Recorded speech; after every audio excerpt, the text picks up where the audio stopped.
telah memaparkan beberapa pokok-pokok solusi dan terobosan di dalam rangka mengatasi persoalan-persoalan terkait dengan P3K, dan tentu saja nanti perlu dukungan dari 3 kementerian. Nah, mungkin perlu kami sampaikan juga sebetulnya untuk raker hari ini kita pun mengundang Menteri Keuangan ya dari Kementerian Keuangan, namun Komisi 11 DPR RI tidak memberikan izin kepada kami untuk bisa menghadirkan. Nah, mudah-mudahan siang ini saya akan bertemu Ketua Komisi 11, Kang Dede, mohon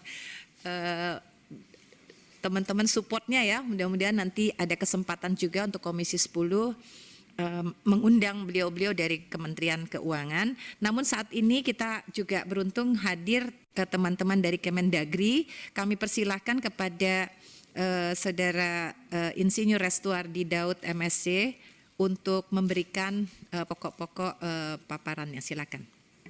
Bismillahirrahmanirrahim. Assalamualaikum warahmatullahi wabarakatuh. Yang kami hormati pimpinan dan seluruh anggota Komisi 10 DPR RI, Bapak Menteri dan jajaran dari Kementerian Pan-RB dan Bapak Ibu peserta rapat pada hari ini. Izinkan kami menyampaikan beberapa hal. Pertama, terkait dengan 5 agenda tadi secara teknis ini sudah disampaikan baik dari Bu Dirjen GTK tadi, kemudian sampai kepada terobosan yang akan dilakukan oleh pemerintah yang disampaikan oleh Bapak Menteri tadi. Terkait dengan posisi Kementerian Dalam Negeri, bicara mengenai proses rekrutmen ini, kami berada dapat dikatakan pada posisi hilir pada saat proses ini akan menuju ke daerah. Sementara aspek teknis, rencana, kebutuhan, kemudian mekanisme baik normatif maupun proses pelaksanaan dari aspek manajerial untuk ASN ini ada di Kemenpan RB, dan kami lebih kepada proses bagaimana ini kemudian turun ke daerah. Tadi disampaikan Bapak Menteri beberapa hal memang merupakan terobosan yang akan dilakukan oleh pemerintah ke depan, tapi kami ke belakang sedikit terkait dengan hal-hal yang sudah dilakukan untuk mengawal proses ini. Pertama, dalam proses pengalihan ini sesuai dengan PP 48 2005 tentang pengangkatan tenaga honorer menjadi PNS, Menteri Dalam Negeri telah menyampaikan edaran kepada pemerintah daerah untuk memastikan bahwa rekrutmen P3K ini dilakukan oleh pejabat pembina kepegawaian atau yang diberikan mandat sesuai ketentuan peraturan perundangan yang berlaku. Ini yang pertama kami pokok-pokoknya saja mohon izin Bapak Ibu pimpinan. Kemudian yang kedua, pada prinsipnya di dalam pelaksanaan tadi sudah diuraikan oleh Bu Dirjen GTK tentang kondisi yang ada.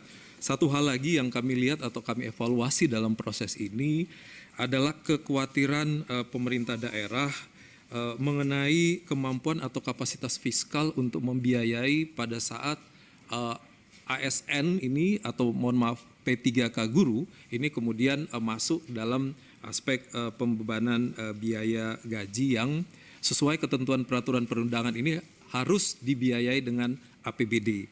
Sebagaimana diatur dalam Perpres 98 2020 tentang gaji dan tunjangan P3K, bahwa P3K yang diangkat untuk melaksanakan tugas dan jabatan ini diberikan tunjangan sesuai tunjangan PNS pada instansi pemerintah di mana P3K itu bekerja, di mana di sana nanti ada tunjangan keluarga, tunjangan pangan, tunjangan struktural, jabatan fungsional dan sebagainya, yang ini kemudian dikhawatirkan oleh pemerintah daerah akan meningkatkan beban pada sisi APBD. Sehingga ini juga ada kekhawatiran yang masih terus kami bersama-sama Kementerian Keuangan meyakinkan pemerintah daerah terhadap hal ini. Kementerian Keuangan dalam beberapa kesempatan menyampaikan bahwa hal ini akan didorong melalui DAU untuk menutupi hal itu. Tapi dalam pelaksanaan secara teknis ini memang perlu asistensi lebih lanjut kepada pemerintah daerah.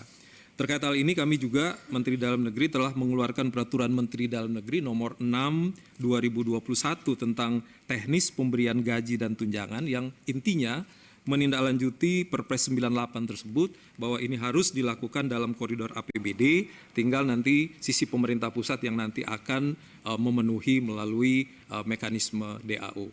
Demikian sementara tambahan Ibu Pimpinan dari Kementerian Dalam Negeri untuk topik terkait dengan formasi guru P3K ini. Demikian kami sampaikan, terima kasih.